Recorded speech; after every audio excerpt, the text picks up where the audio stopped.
ahead of course, the all-important Lael Brainard prepared speech that's going in front of Congress tomorrow for her role as Vice Chair of the Federal Reserve. We get that testimony ahead of time.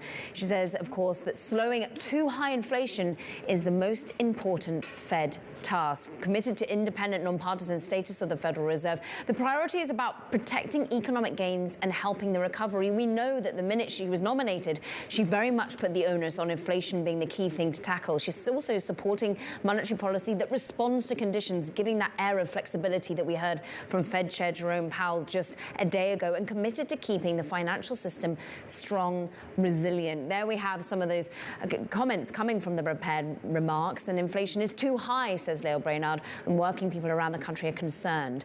We want to sort of dig into all of this about the focus once again on inflation on a day where the CPI reading came in at 7%. Yeah, let's bring in Olivia Rockeman, a Bloomberg economy reporter, for us to get a little bit more perspective. And Olivia, based on the prepared remarks here, we're hearing from Lael Brainard talking about inflation being too high, but more importantly, she seems to be making the direct connection here that the economic recovery and the evenness of that recovery is dependent on getting inflation under control.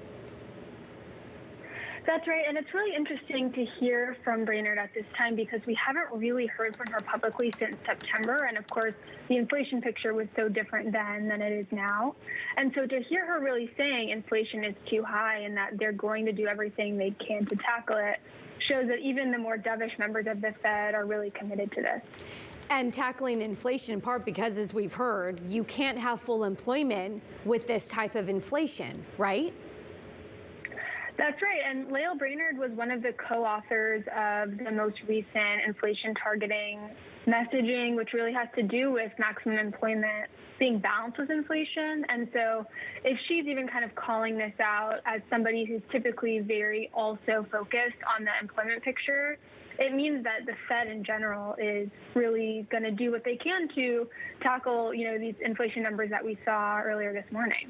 And in a flexible manner. She's talking about responding to conditions. Well, one of the big sort of highlights of yesterday's testimony in front of Congress seemed to be from Fed Chair Powell, where he says, look, inflation will peak at the second half of this year.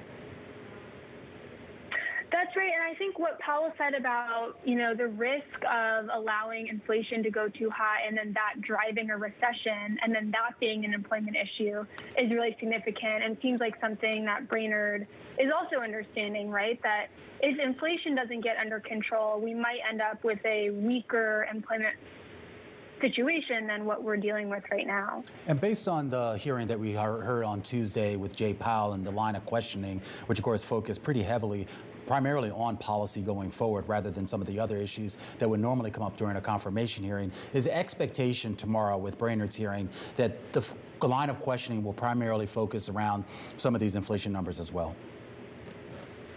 We expect that obviously because of inflation, Congress members will push her on that. But the difference here is that, Powell's already been confirmed. He's already had a full term. And of course, Brainard is a governor, but she hasn't held a position as high as the vice chair role. And so she might be questioned more on other things like climate change and employment and other things about her history on the Fed, whereas members of the Senate are more kind of comfortable with Powell's history.